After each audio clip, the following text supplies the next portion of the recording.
Okay, Rob, we'll come to you first. Oh, we good, Shoni? Okay, we're good to go. Okay, Rob, you're up. Oh, there's a microphone for you. So our online. The friends. Solo Agents group had a great activity last week. week. Yeah, at Johnny's house. Nice. Fantastic meal. Great company. A lot of fun. So fun. Thank you, Amber and Sherry. I'm glad you went, Rob. That's awesome. How many people were there? Good turnout? What, at least 25, 30? Wow, that's so cool. And props to Jasmine, because I saw those flower arrangements on her Instagram and those looked awesome. Okay, anybody else have any bucket fills? Anyone? All right. Make sure if you do, you can tell them directly. You don't have to tell all of us. All right. No, this doesn't work ever. All right, last week's closing. Stand up. We'll get you a candy bar. Anybody here that has a last week's closing? Give it up. Woo! We'll get you. Okay, right here. We're taking note of our candy bars. Molly's going to go get them right here. Okay. We got one in here. Woohoo. So I'm talking about. You're going to get two today. Okay. All right. We'll give you guys two because that's awesome that you're here. Oh, yeah. There you go. Okay. Congratulations. 2 pages. It's awesome. Carl Spencer. I saw he was, yeah, your name was on there. You get a candy bar. Yeah. Okay. All right. Okay. We have all of August birthdays listed on the next 3 slides, but we'll just go through the first. Rhea had a birthday yesterday. Brad Morgan today. Eileen Stark today. And Robin Nilsson today. Cash Shepard, August 3rd. And David Marler, August 7th. And then we'll talk about the rest the next week. But we have 3 pages of birthdays here. Happy birthday if you see any of these people. Ooh, lots of good August birthdays. Yeah, woohoo. Okay, we have Jasmine. You want to come on up? Give it up for Jasmine. Woohoo. Our humanitarian specialist. Hello. Okay, so we are just 1 week out from wrapping up our foster kids project. We've done great. We've got a lot of donations so far. I have, with the monetary donations that I've received thus far, I just did a big order for backpacks. So I have just over 400 backpacks. I have quite a few supplies, but there's still quite a bit of gaps that need to be filled. And so if you were considering donating, now would be the time to do it because I need to get it all ordered so it's here in time to stuff backpacks next Tuesday. If you scan this QR code right here, it will take you to the link to make a monetary donation. Even $10, you guys, like school supplies, especially when I'm buying them in bulk on Amazon, like $10 goes pretty far. So if you can even do a small amount or a big amount or whatever, it would be greatly appreciated. We think we probably need about $2,000 more dollars, maybe like $1,500 to $2,000 to get the rest of the supplies for each backpack to be filled with what they are needing. And we're going to be meeting here after team meeting next Tuesday to stuff all the backpacks. And it does take some time. So as many helpers as we can get would be super appreciated. And I would love if you could make it. Do any of you have any questions? No? Okay, if you were wanting to donate items versus donating to the link, you can totally still do that as well. They need to be back by August 8th, so next Monday. But please reach out to me so that I can let you know what items would be the most beneficial to us at this point. Now that we're nearing the end, there's some stuff that I'm like, okay, I have more than I need for this set item, but I'm missing everything. Like I don't even have one of these. So if you wanted to go out and buy items, just reach out to me so I can let you know which ones would be the most beneficial to us. And thank you all. Woo, Jasmine, that's awesome. So is the goal, how many does that stuff? So our goal is to do 500 backpacks, and it all goes to foster kids here in Utah County. I know that money is tough right now, probably for everybody. Like things are just blah. I get it.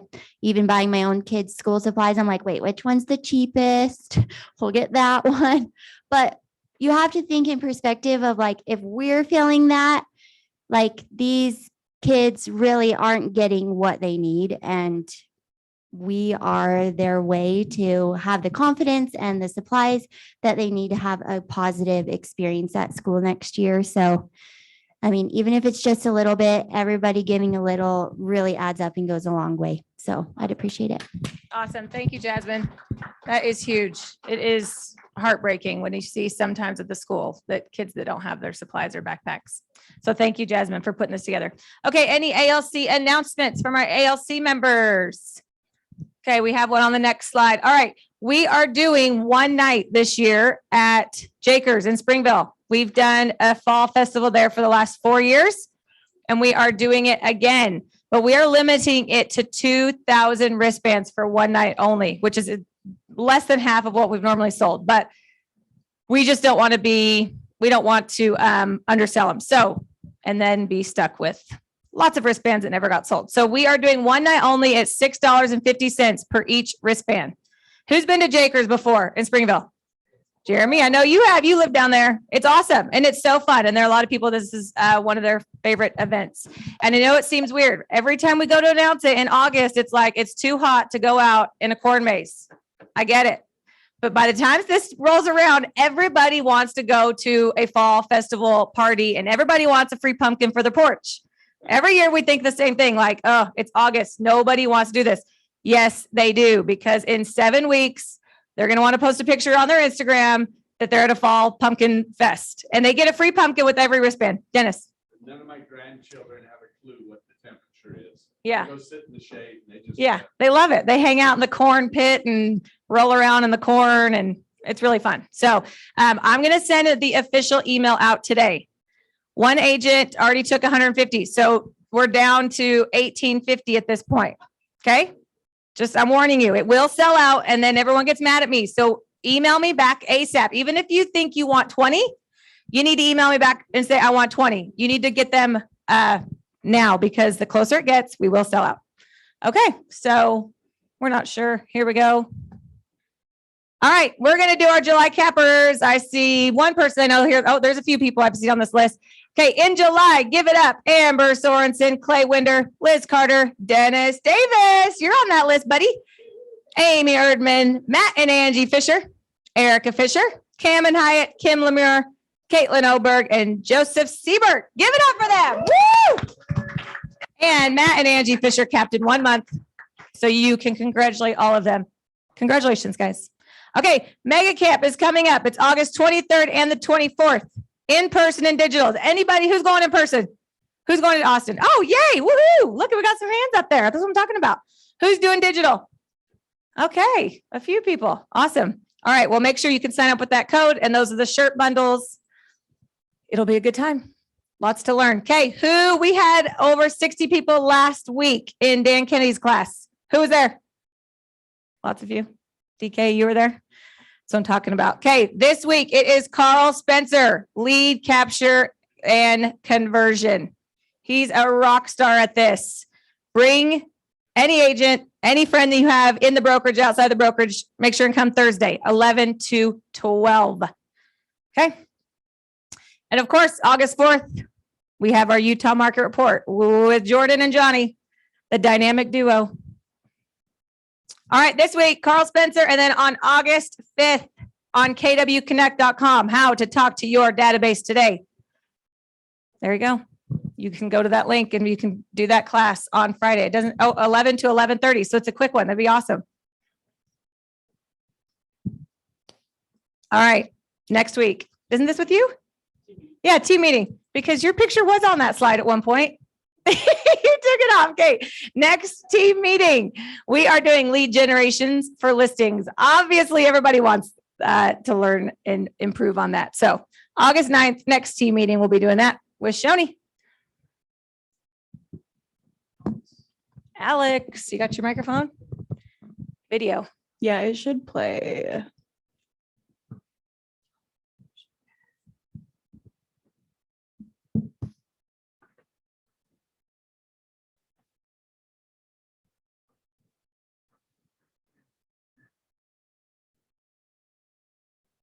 The thing that's different about a Vrbo vacation home, you always have the whole place to yourself.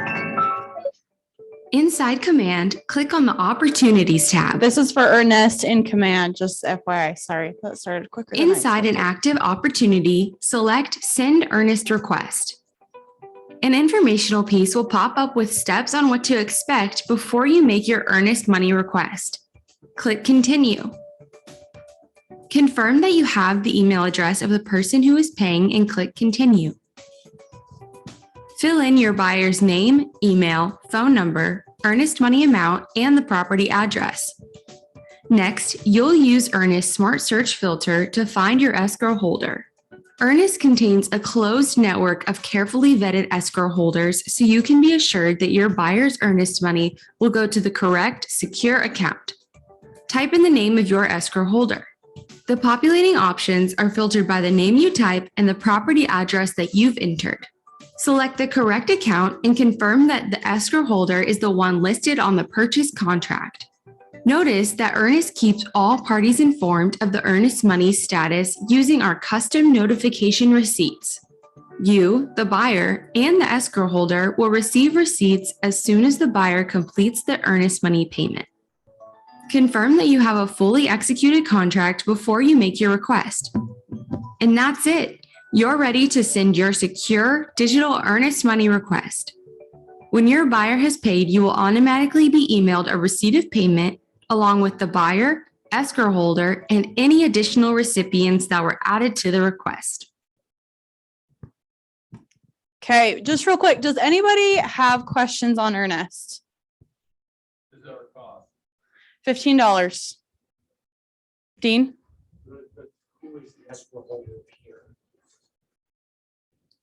Real estate group. Us, right? So Right. I believe it's more real estate group. Yeah, I think you're right. So you want to say that over twice. So it will show as Orem Real Estate Group is what Dean was saying. I think it says LLC, right? So just know that when you select that, that's what it will show.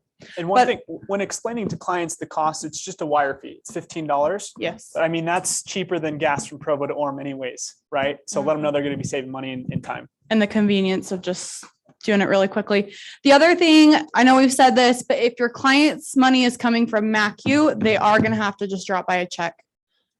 For some reason, MACU is the only bank that we found that doesn't work. Yes, Novalee.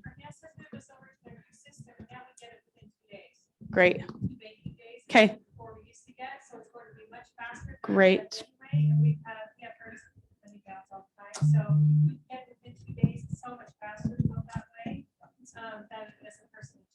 Fantastic. So she was just saying, we now get the money through Earnest within 2 days rather than 4, which is what it used to be. Please use Earnest. You have no idea how many checks, earnest money checks we have bounce every month. Or we can't find them or the names are wrong, whatever. So please try and push your clients to use Earnest. Let your TCs know that Earnest is now in command so they can do it for you if that's how it's done. Somebody over here have a question? Graydon? Well, you pretty much answered it, but the feeling of Ernest is, hey, it's another option, or hey, let's really try to please use Ernest every time. Yes. That's our goal, is for everyone to be using Earnest whenever absolutely possible, because like Novalee said, like I said, you guys have no idea how many checks are bounced every month and the amounts. I mean, somebody writes a check for 20 grand, you think it's going to clear, right? Sometimes they don't. So Depends have on who's them- writing it. right. Have them use it. It just simplifies everything for everyone, makes it way easier to track where the money's coming from. And it's very secure. Earnest has been around for over 7 years. They've never had one single fraud case. So if you have clients that are hesitant, let them know that. That's a huge thing. Any other questions? Okay, cool. Awesome. Thanks, Alex. Okay, listings. Sherry Booth, Sherry. Tooele, 329, 3-bedroom. Julie. Julie was here, right here. All right. Okay, this is a 3-bedroom, 2-bathroom condo, 3rd floor. It's in Pleasant Grove. And it's a cute little place. It's one of the cheapest ones in that complex. So bring your buyers. Nice walls. They like the diamond shape. It is 334.9. Yep. Peter Morkel, South Jordan, 349. No, Peter, anybody want to talk about it? Carl Spencer. Carl Spencer, 449. Here's top. Cabin up in Mount Pleasant.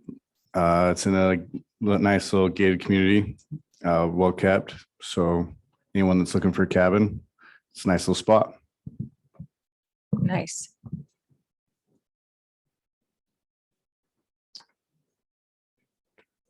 Okay. No short-term rentals. Okay. Roger Archibald, Peter Morkel. McDonald's on the north side. Oh, yeah. I used to live there when we first got married. That's funny. I believe the garage has been converted to like a little dance studio, but they just put flooring down. You can rip that up and make it a garage again. Nice. 450 Springville, 4 bedrooms. Stan Lammer in Provo, 450, 3 bedrooms. Sue Ann Hoffman, Spanish Fork, 460. Erica Fisher, Angie Fisher. This is in Provo, 467.9. Peter Morkel. Jason, you want to say anything? Do you want to Orm? talk on it? No clue. No clue. 489, 5 bedrooms. DK. Be here? This is in West Jordan. If you know anybody looking for a project, this could be a good flip. It's on a half acre. It is on 70th South, so it's kind of busy. And it's worse than the pictures look. I love the honesty. So, but yeah, it could be a good flip opportunity. We know we're priced. I think I have the seller's permission to say this. We're on the high side of things and they're planning on reducing the price fairly soon. It's $495. Nice. It's Half acre. 2,300 feet. Yeah. Nice. Cam and Hyatt. This is in Provo, 515, 4 bedrooms. Matt Stone, Saratoga. It's less than a year old, still under all the warranties, things like that. 517.5. They're moving into a bigger and better in the same community. If they don't sell it, probably in the next month, they're just going to keep it and rent it. But they're motivated and would probably entertain something a little less even. Nice. It's cute.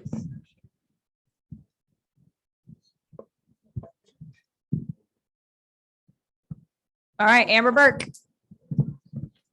Eagle Mountain.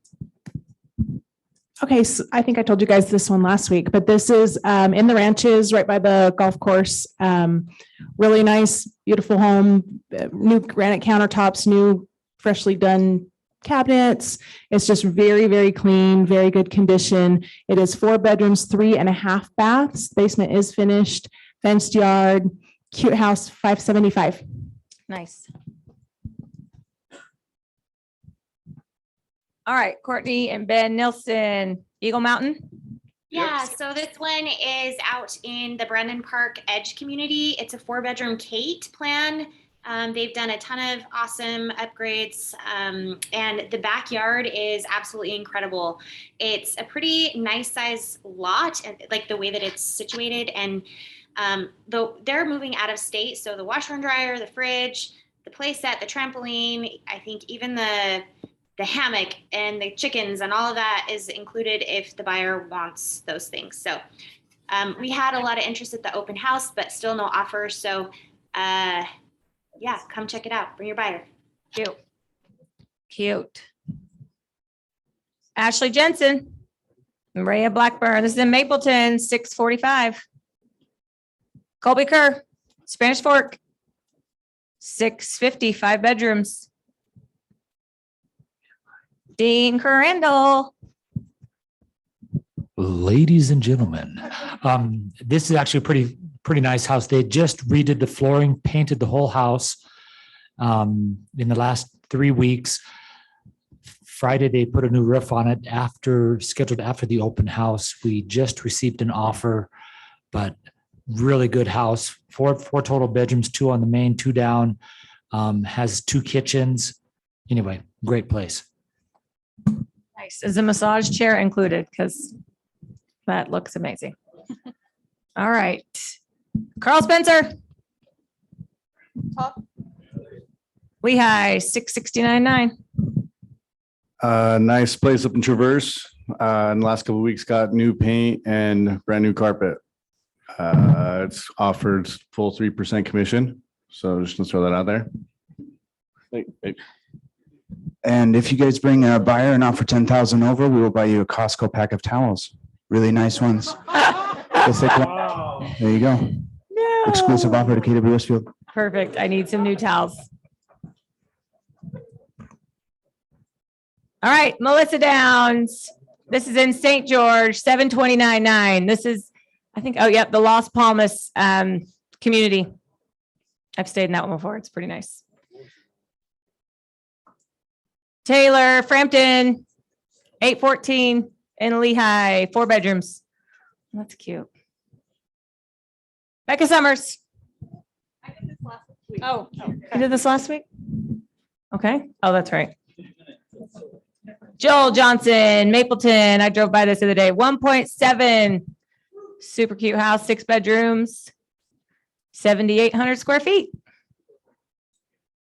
Clay Winder, or Trevor Vineyard, 2.499. 6,500 square feet. Nice. Daniel Kennedy. This is an Orem, 3.3. This explains why I was talking to somebody on the phone. They asked me about my About listing, this? but this is the other guy. Yeah, this is not the tall DK. This is our other Daniel Kennedy. Oh, okay. Okay, so this is 4.8 acres. I think that's why it's you can subdivide it maybe. I don't know. Okay, cool. His number's on there. You can call him and find out. Okay, awesome.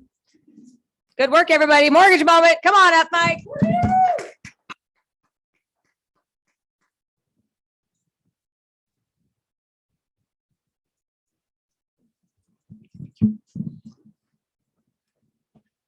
Come on up.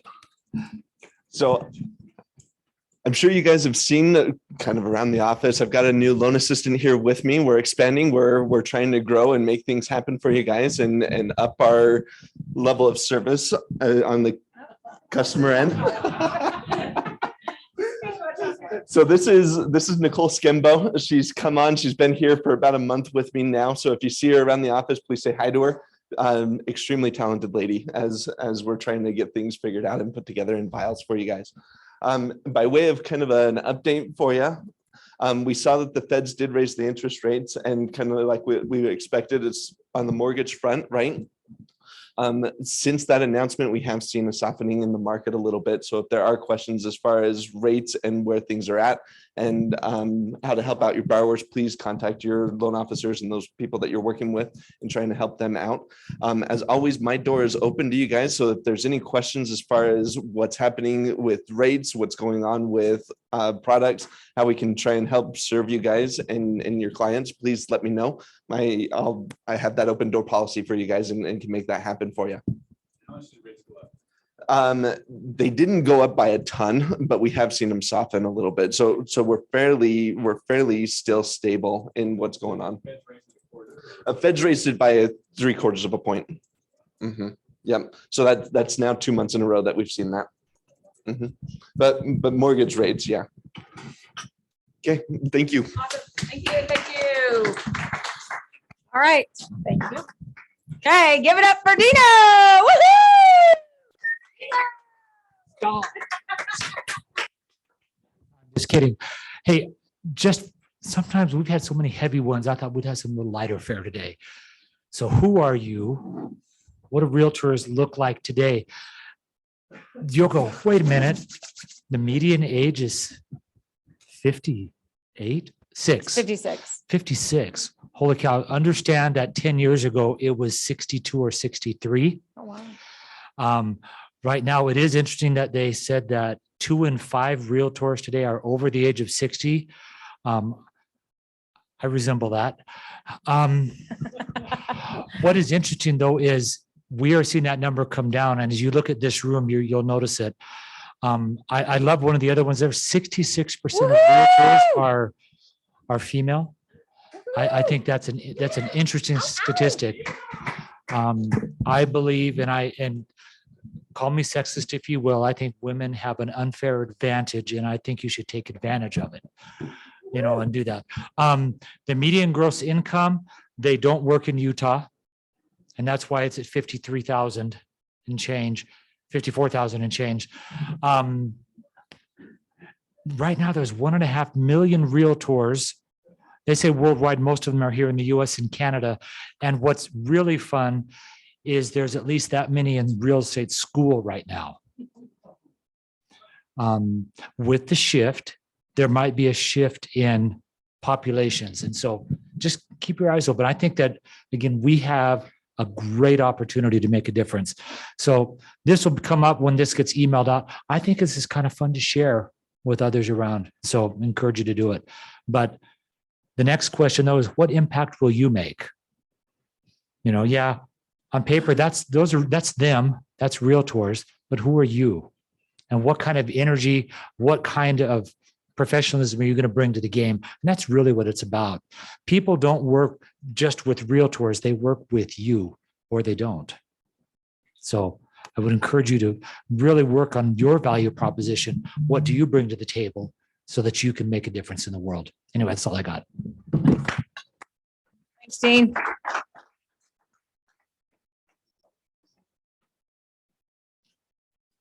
Mike? I don't know, this might be from last week. Okay, he went to go get lunch. So make sure and thank Mike for lunch, you guys. Awesome. So I want to kick off. Please scan this and fill out this quick survey about team meeting. We had, coming into this year, we planned about 6 months worth of team meetings in advance, and we'd like to get our schedule on the books for the next 6 months.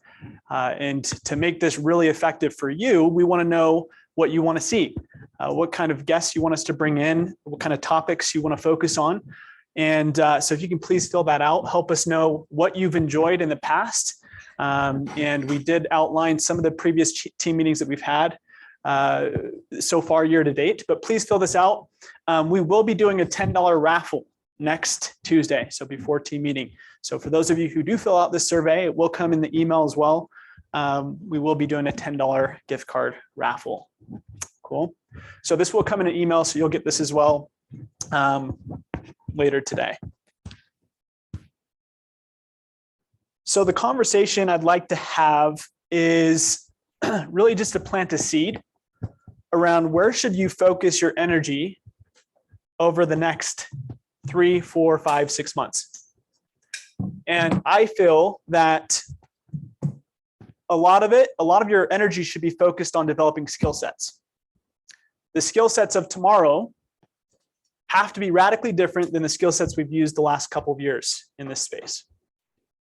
Okay. There are some skill sets, I've mentioned this before, that have to be dusted off the shelf, so to speak, for agents that have been in the space for a while, and or you might have to cultivate and acquire new skill sets altogether. So that's the conversation we're going to have. Now, to kick this off, I want to share this quote. I've shared this before, and I feel it's so relevant right now. And it's by Charles Darwin. It says that it is not the strongest of the species that survive, nor the most intelligent, but the one most responsive to change, or those who are most willing to adapt. That's exactly what's going to happen in the next 6 to 18 months in this industry. It's not going to be the agents who have done the most business in the past. It's not going to be the ones who have the most amount of years in this industry. It's going to be those who are willing to change as the market changes. Okay, so that's what this time is about. So raise your hand if you recognize any of these faces, at least one of these faces. Are any of these individuals real estate agents? No.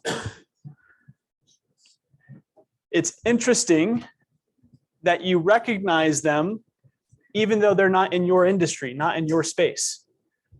Why do you recognize them? They're all professional, famous athletes. What do you mean by famous?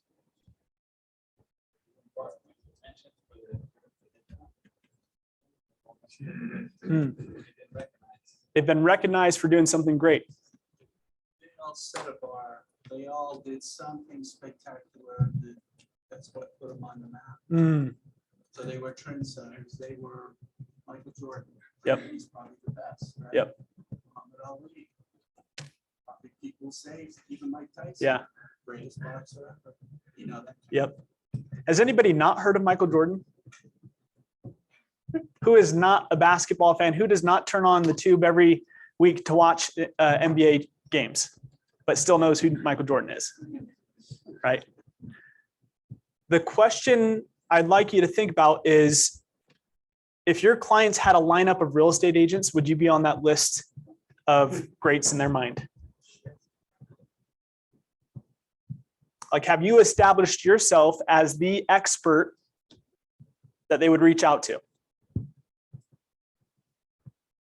And there's actually a question that's hidden down here, which you should be consistently asking yourself is, are you a master of your craft? Now, I have a nephew who's 10 years old, and I was going through my phone looking at some videos, and I found one from when he was like 3 years old. And he was obsessed with two things at that age. He was obsessed with Michael Jackson and dirt bikes. And so he would always, if we turned Michael Jackson music on, he would dance, and he'd be able to mimic his moves. Like, he was probably the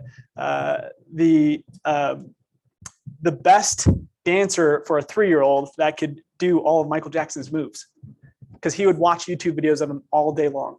He was obsessed. And but now he's grown up. He's a little bit, older, and he was showing me a YouTube video of Travis Pastrana. Does anybody know that name? What is he known for?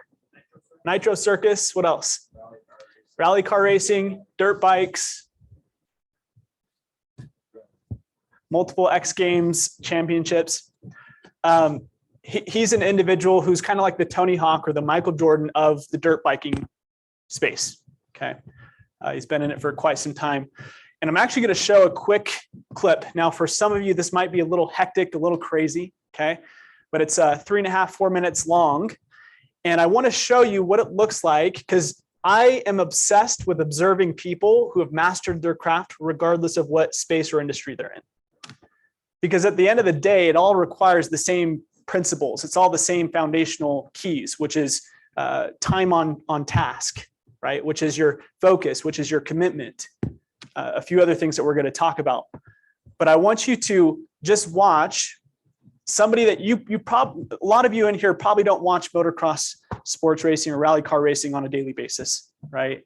You're not avid fans, but I promise that as you watch this individual drive this vehicle, I want you to ask, what level of mastery has he achieved with something you all do on a daily basis? How many of you drive to work? I know some people ride bikes, right? Some people skate or walk, but for the most part, most of you drive. And I want you to rank your driving skills to his driving skills. Okay. So I'm going to play this, and then we're going to have a cool conversation about mastery.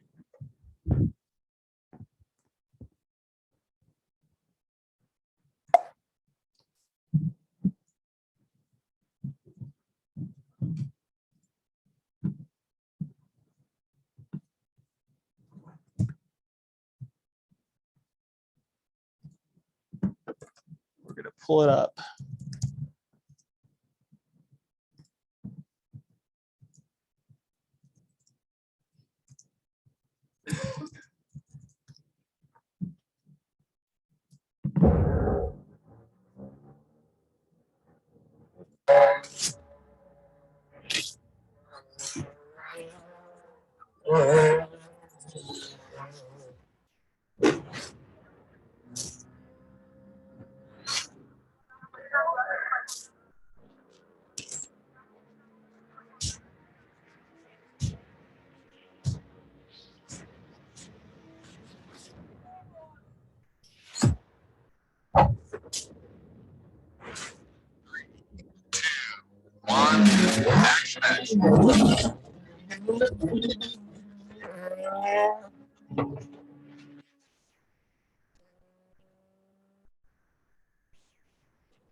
Stop there.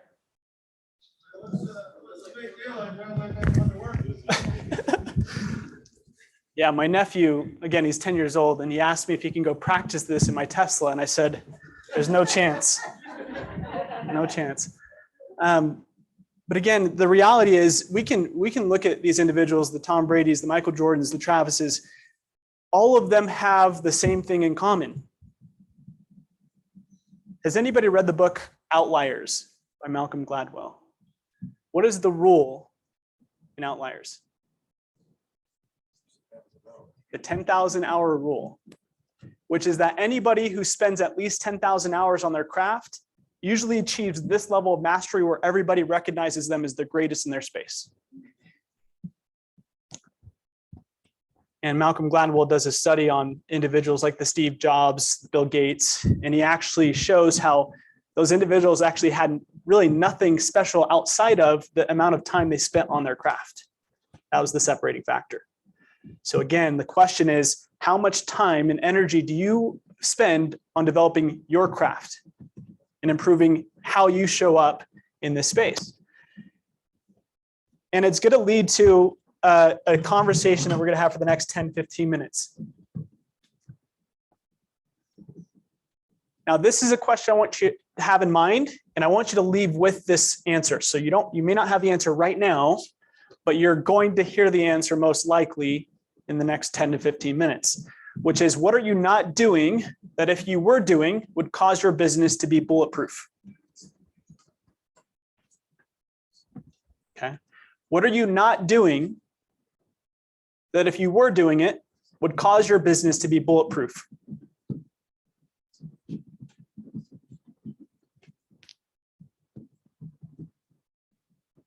Another question, what skills would allow you to master your craft? So this is the conversation that I want to have, and I want it to be a conversation. So please feel free to add insight. I'm going to give you 2 of the 5, 7, 10, there's no real number of the skill sets I believe are going to be required for you to be able to thrive over the next 18 months. And then we're going to have a conversation. We're going to open this up, and I'd love to hear from some of you top performers, some of you people who've been in the space for a while, as far as what skill sets you feel like are necessary to develop and focus on. So the skill number 1, and this is where that sheet of paper we passed out comes into play. So you want to use that piece of paper if you've got one. Does anybody not have a sheet of paper? Need some? We have some additional extras, Molly. Do you have some more? Cool. We have a few here in the middle. Anybody else need a paper? Okay. Got a few more. We'll pass those out. So I would encourage you to write them down. There's, I think, 7 lines on this sheet of paper. Again, I don't think there's a real number. It might be 5, it might be 7, it might be 10. But let's at least uncover the most important. So the number 1 skill set that I think is relevant and so important in this time is for you to be the economist of choice for your clients. We've talked about being the real estate expert for your sphere. I want you to think about becoming a chief economist for the real estate industry. I want to ask, what does that look like? And why is that important?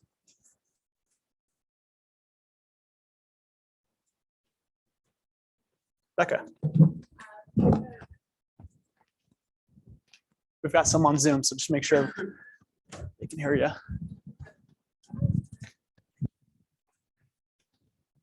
So why knowing the economy matters? Because that's how you give advice to your clients on buying or selling. It's kind of the fundamental of your job. When clients say, is it a good time to buy, sell? Depends, right? Depends on their situation, but you have to be able to articulate what's actually happening in the market, right? Can I tell you the best thing for me to get better at it was doing daily videos, because I had to be able to articulate it quickly in a video so it made sense to people. So that's how I got better at it. One of those important pieces on that topic as well is you have to study the data. Everybody should have on their calendar the market update for Thursday that Johnny's doing, because he's going to get very granular on what's happening in Utah's market specifically. And he's going to show some really interesting stats as far as on our economy as a whole, on job growth, unemployment rates, rental value increases, all those things that you need to have in your pocket to be able to help clients navigate this time. But here's the biggest key. Here's the one separating factor that I'll tell you. A normal real estate agent will copy stats and post them on Facebook and just show the stats. Your clients, that's like level 1. What your clients want is for you to help break it down, help them actually understand what the data means. Okay, that's the economist of choice, is you being able to simplify the data that you're sharing. Because a lot of these people will look at market stats year over year and it just doesn't make any sense to them, right? Or it doesn't inform how they should move forward. And so you need to be able to break that down in simplified terms. Number 2 is master the process of identifying motivation. Why is that so important in this current environment?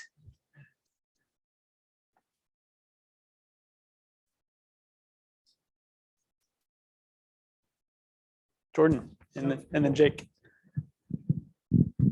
Just helps people overcome the fears of all the noise that's going on around them. But if they have their motivation, they know what they're going after, they can help stay focused and not get distracted by all that. I think it just defines how you add value. Yeah. I think it's a process too of making sure that you're taking listings that are actually going to sell. Right. In this past market, also, we've dealt with clients who are buyers who were less motivated. And how long did it take you for them to either go under contract or just quit the process altogether? Right. And how much time and energy and effort went into that? And in a shifting market, you have to be focused on maximizing your time. And that's best spent with clients who are highly motivated, right, to make a move or to sell. Connie? Sometimes they change or they forget what they are doing. You can remind them, remember we're not this because of this. Love it. So Connie just mentioned being able to bring their motivations back into the conversation once you reach some roadblocks in the transition, right? How many times do you run into roadblocks during a deal? Almost 100% of the time. Like most people don't realize that's why agents get paid very well, is because you're a professional firefighter and there's a lot of fires that you have to put out to get a transaction to the finish line. Most people don't see that. But having their motivation in mind helps you to remind them why they're going through whatever they have to go through to make it happen, right? Love that. So what are some other skill sets that you guys feel like are valuable? I literally only put down 2 because I wanted this to be a conversation that we have. Tell me what skill sets you guys are feeling is important. Riley. Time management and delegation. So obviously 2 separate skills, but time management, knowing how to make the most out of the time you spend in your business, and delegation, knowing what to hand off, which allows you to have more time to again spend on the most important things. Yeah. Time management really comes down to the 80-20 rule, right? 80% of your results come down to 20% of your actions. And that is something that becomes very visible in these kind of markets. Who's spending their time on their 80% and who's spending time on their top 20%. Connie. So right now I'm going through a coaching program where he's teaching us that we're problem solvers, because we're not the knowing all people, we're the problem solvers. We're going to solve their problems. So knowing how to solve their problems, it's key, because everybody everybody can present and say, I'm the know-it-all, but I know how to solve your problem. Yeah, that's great.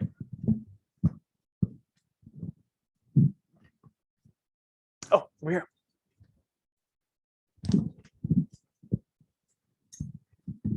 Sorry, I know I'm not an agent, but I want comments on this. So the time management issue, but then you also have the personability issue with your clients. And so I get wrapped up in those 2 almost dichotomies, because I've got clients that want to talk to me all day long or call me every other minute. And I want a relationship with those clients, right? You want to be able to do that, but how do you balance that with everything that's on your plate otherwise? Yeah, that's a great one, Sheila. I'd love to get some feedback on that. How have you guys navigated that in the past?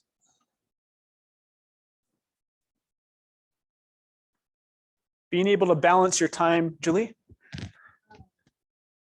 You set the expectation right up front. So if I have somebody, see, I'm the type of person that I just like, here's the information, and I forget about the personable stuff. And so for me, I focus on, okay, I do this for this amount of time, and then we get into business, right? But I understand there's the flip side of the folks who want to continue just like talking all the time, right? So you set that expectation at the front, and I say, I've got 5 minutes to talk. I love you so much. What's going on? And then after that 5 minutes is up, I'm like, shoot, I got to go. We'll talk soon. So I don't know, set the expectations. Yeah. I think that's gold. Expectations. And one of the things that I found, I'll call it a ninja tip. Okay, something that really helps to with that, and also just heightened experience for your clients. It's one word: anticipation. Anticipation is one of the most valuable skill sets that you can develop in business in general. Doesn't matter what industry you are in. If you can anticipate your client's needs and solve it beforehand, before they even just know what they're going to ask about in week 3. Just know what they're going to ask you if their home's been on the market for 30 days. And go ahead and communicate to them before they ask. If a client, and this is a principle from the Ritz-Carlton, that if a client asks for something, you've already lost essentially. Like you are too late to the game.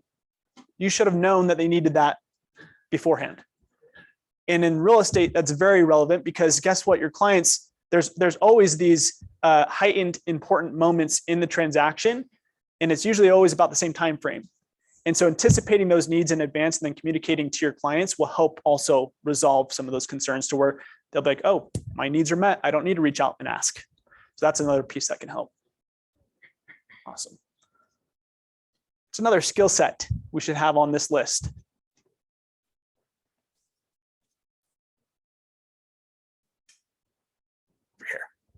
Negotiation. Negotiation. What is that?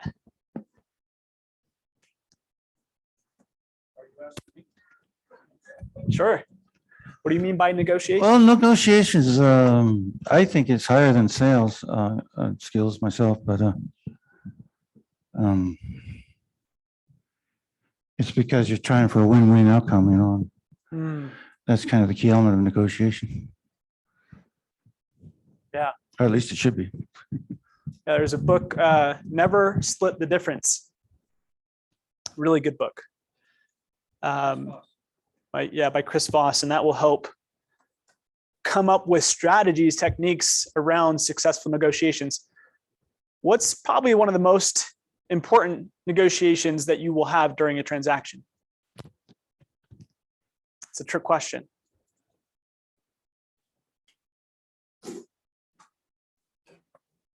Most of the times it's with your client, not the other side.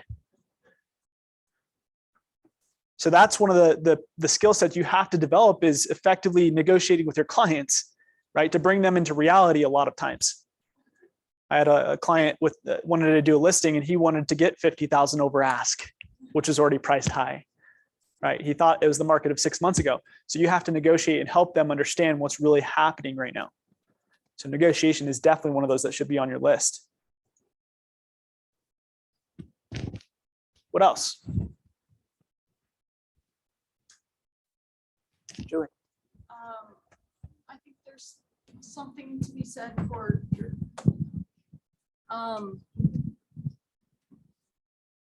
top skills and balance in your life, right? Like finding that balance. Because I think in this more dynamic market that we're going into, we're going to see a whole ton of burnout. And if you aren't taking care of all aspects of your life, something's going to suffer. So for me, working on that as a top skill, I think that's imperative. Yeah, I think that goes hand in hand with focusing on habits. It's like what habits are the foundation of the next 6 months or next 12 months of your life? Like what are those habits that allow you to be a bulletproof person, creating a bulletproof business? But here, do we have another mic? Oh, Molly has it. There we go. Right here, Rob. You know, I'm thinking of a couple things here. Obviously, you know,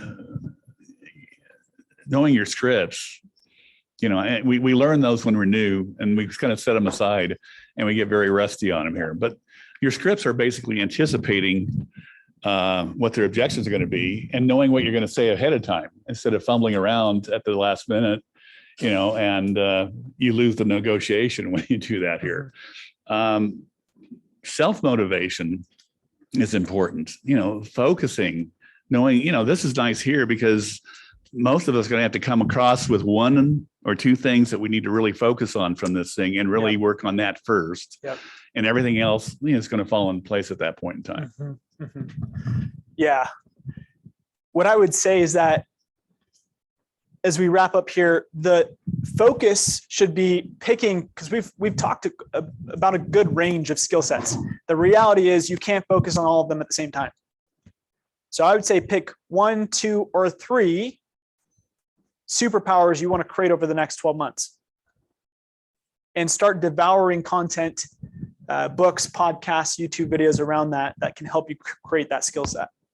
I feel like you need to surround yourself with the experts of who you want to be. If you want to hang with chickens, hang with chickens. If you want to hang with eagles, hang with eagles. And in this business, you need to surround yourself with the professionals that are successful. Yeah. That's Kobe Bryant is a great example of that. Has anybody seen his interactions with Michael Jordan as he's creating his career? He was a student of Michael Jordan, and you can even see it in how he played. But he would always, and Michael Jordan talks about this, how he would call him like 1 a.m. Hey, Mike, how did you do that? Like that free throw shot? And he would ask him questions middle of the night. It's like, how committed are you to becoming the best, right? And putting yourself around people who are already developing that craft. Angie.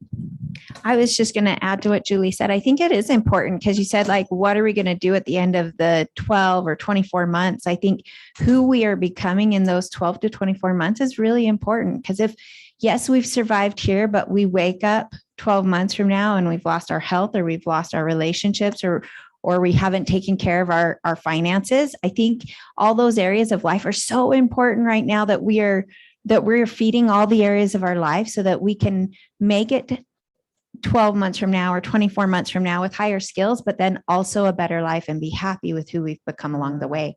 I think the habits and feeding all of those areas of our life are really important.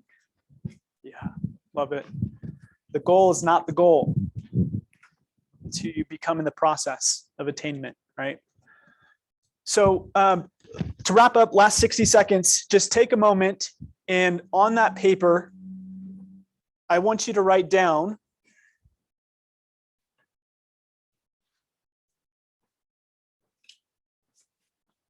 the 3 skill sets that you're going to focus on. What are those 3 skill sets? Up to 3. You can do 1, you can do 2. We talked about negotiation. We talked about being the economist of choice for your clients. We talked about anticipating their needs. We talked about setting expectations, master of identifying motivation. What's their purpose for making a move? Talked about quite a bit, but write down what are those skills that you want to focus on. And then the next step is to time block that on your calendar. Have some piece of your time each week going towards developing that skill. So you might say every single Saturday from 10 to 11, I'm working on this. I'm going to study this specific piece. That's going to help me in my business and my life. If you want to do it every morning, Monday through Friday. I know Cam is up at what? 3 a.m.? Was it 2:30 every morning? Just kidding. But set it up in the morning, or 30 minutes of study every morning. It's the compounding effect that matters. So it's the time that you contribute over time. That's really going to be the gold here. And then the last piece is that initial question that we talked about, is the one thing. What is the one thing that you're not doing that if you were doing would cause your business to be bulletproof? I'm going to say it's 3 things. Script practice. I think Rob hit the nail on the head. Script practice should be your practice plan right now. You need to start practicing the scripts of this moment. What kind of objections are your clients going to come up with that you need to be able to anticipate and help them navigate, right? So your script practice is so important. The second one that I think is an answer to this potentially is the amount of lead gen that you're doing per week. In the past 2 years, it's been easy to put it on our calendar and then let things creep into that time block and say, oh, that's all right, I'll get to it tomorrow, right? That will not work in the next 6 months, I promise.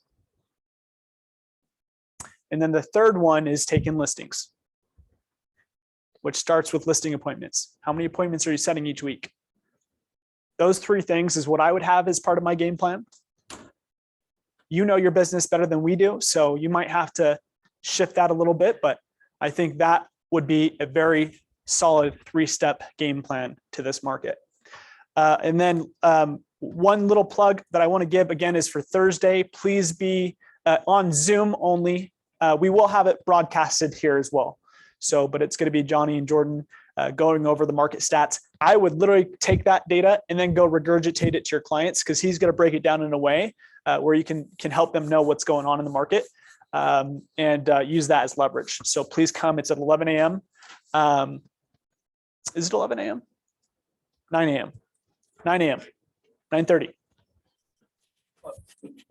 Somewhere around there. And then we will have Shift kicking off right after that with Mr. Carl Spencer, the greatest. Perfect. Bought enough time. We've got some kids here. Awesome. Thank you guys. Have a good day.